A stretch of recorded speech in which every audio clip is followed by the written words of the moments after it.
ایک صورت یہ ہے کہ اتخذو العجل الہن کی ہمارا معبود ہے، سمجھ رہی میں ہے کہ نہیں، اور جعلو ہو معبودن، اس کو معبود قرار دیا۔ دوسرا یہ ہے کہ ان الالہیت قد حلت فیہ، کہ الوہیت اس کے اندر سرایت کر چکی، حلول ہو چکا ہے۔ ہم لوگوں کو کیا ہو گیا؟ حلول ہو گیا اس میں، حلول کے، اور ہم لوگوں کو لوگ حلول ہی قرار دیتے۔ خیال کر لینا، ہم اس وحدت الوجود جس کے اندر حلول ہو ہم اس پہ لعنت بھیجتے، وہ کفر ہے۔ یہ انہی کا مذہب تھا۔ ان الالوہیت قد حلت ورسخت ورتسخت، یہ اس کے رگ و ریشے کے اندر یہ ہے کہ الوہیت آ گئی۔ جیسے کہ کیا ہے، آپ لوہے کو کیا کر دیں، لوہے کو گرم کر دیں اور خوب سرخ ہو، تو پھر اس کے بعد آپ سرخی کی طرف اشارہ کریں، لوہے کی طرف اشارہ نہ کریں۔ اس میں چائے جو ڈل گئی ہے، اب آپ یہ کر دیں چائے پتی کی طرف اشارہ کریں، لیکن اس کی طرف پانی کی طرف اشارہ نہ کریں، پانی کی طرف اشارہ کریں، اس کی طرف اشارہ نہ کریں، تمہارا دادا بھی نہیں کر سکتا۔ بولو، یہ حلول ہو چکا ہے۔ یہ حلول سریانی، سریانی نہیں کہنا، سریانی تریانی، سمجھ رہی میں ہے کہ نہیں؟ یہ ہے اس قسم کے حلول، یہ کفر ہے۔ اور ہم جس وحدت الوجود کے قائل ہیں، ہم اس کے قائل نہیں ہیں۔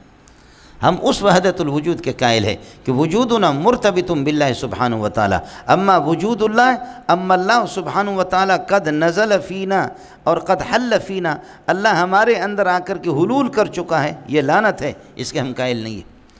ہم صرف اس حلول کے قائل ہیں کہ وجودنا مرتبط باللہ سبحانہ وتعالی۔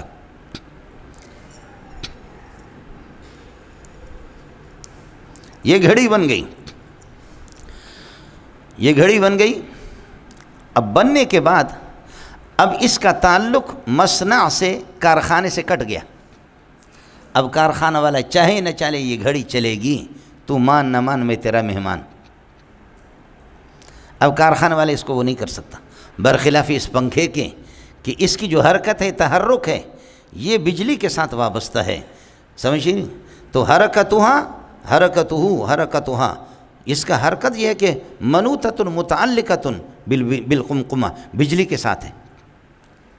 آپ سمجھ رہے ہیں؟ یہ اسے کٹا ہوا نہیں۔ یہ آپ کا جیسے کہ یہ موبائل ہے، یہ موبائل ہے، جب بھی چاہیں بڑے لوگ کہتے ہیں کہ جی جام ہوں گے موبائل آپ کے، سمجھیں؟ یہ ہمیشہ اس میں سگنل آتے رہتے ہیں، اس کے بغیر یہ چل ہی نہیں سکتا۔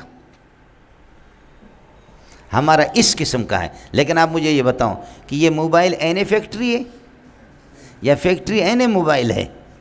بجلی عین اللہ کا بھلا کرے پنکھا ہے یا پنکھا عین بجلی ہے؟ نہیں، وجود ان کا آپس میں اس طریقہ پر ہے کہ پنکھا بغیر بجلی کی نہیں چلے گا، یہ بغیر کارخانہ کے نہیں چلے گا، وجود دونوں کے دونوں۔ ہم وحدت الوجود کے اس طرح قائل ہے کہ ہمارا وجود باری تعالیٰ کے ساتھ متعلق ہے، اللہ کی اجازت اور اللہ کے ارادے کے بغیر کچھ بھی ہم نہیں چل سکتے۔ اڑے کچھ ہو گیا؟ یہ خیال کر لینا مولوی صاحب، باقی ہم اس حلول کے قائل نہیں ہیں جس کے یہ لوگ قائل تھے۔ مزید ویڈیوز کے لیے آپ ہمارے فیس بک پیج کو لائک کریں اور ساتھ ہی ہمارے یوٹیوب چینل کو بھی سبسکرائب کریں تاکہ کسی بھی ناگہانی کی صورت میں آپ کو ہماری ویڈیوز بر وقت مل سکے۔